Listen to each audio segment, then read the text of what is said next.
Hello दोस्तों, कैसे हो आप? आज मैं आपको एक मजेदार कहानी सुनाने जा रही हूँ। चलिए शुरू करते हैं आज की कहानी। एक शाम जैसे ही सूरज डूब गया, काव्या की दादी माँ बोली, मेरी प्यारी काव्या, आज रात मैं तुम्हें जादुई आम के पेड़ की कहानी सुनाऊंगी। बहुत समय पहले एक किसान के बगीचे में लगे आम के पेड़ पर दो छोटी परियां रहते थे। वे बहुत दयालु थे। जब भी कोई पेड़ के नीचे बैठता था, वे अपनी जादुई शक्तियों से शाखाओं और पत्तियों को धीरे धीरे हिलाते थे और एक सुखद हवा बनाते थे।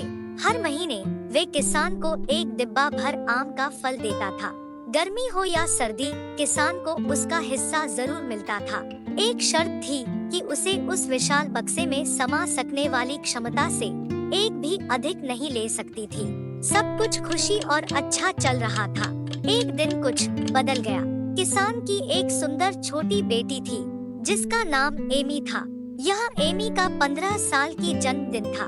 घर में पूरा परिवार पार्टी की तैयारी में व्यस्त था। उसकी माँ रसोई में अपनी बेटी के लिए स्वादिष्ट खाना बना रही थी।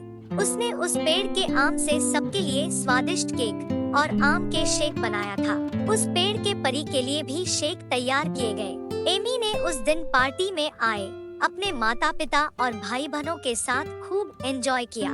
उसे ढेर सारे सुंदर सुंदर उपहार मिली। पार्टी खत्म होने के बाद एमी अपनी बहन के साथ बगीचे में गई और आम के पेड़ के नीचे बैठ गई। अरे एमी, आम की शेक तो बहुत टेस्टी थी। क्या तुम्हारे पास शेक का एक और गिलास बचा है? अरे नहीं, माँ ने सारे आम खत्म कर दिए। मुझे नहीं लगता कि अब कुछ बचा है।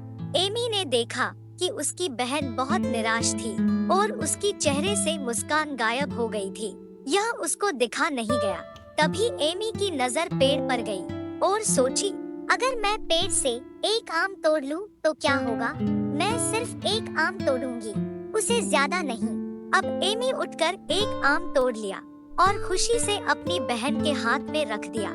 चलो इसे माँ के पास ले जाते हैं, वह तुम्हें सेक बना कर देगी। वह दोनों बहन घर जा रही थी तो पीछे से एक आवाज आई और वह देखकर चकित हो गई। शानदार आम के पेड़ की पत्तियां सूख कर गिरने लगी थी और सारे आम जमीन पर गिर पड़े थे। ओह, अरे मैंने क्या किया? पिताजी अब क्या करेंगे? तो दोस्तों, क्या आप अनुमान लगा सकते हैं कि आगे क्या हुआ? क्या एमी को उसके किए की सजा मिली? चलो देखते हैं आगे क्या होता है। एमी पेड़ के नीचे बैठकर रो रही थी। तभी उसे एक धीमी आवाज सुनाई दी। रोना बंद करो एमी। उसने आश्चर्य होकर इधर-उधर देखा, लेकिन उसे कोई नजर नहीं आया।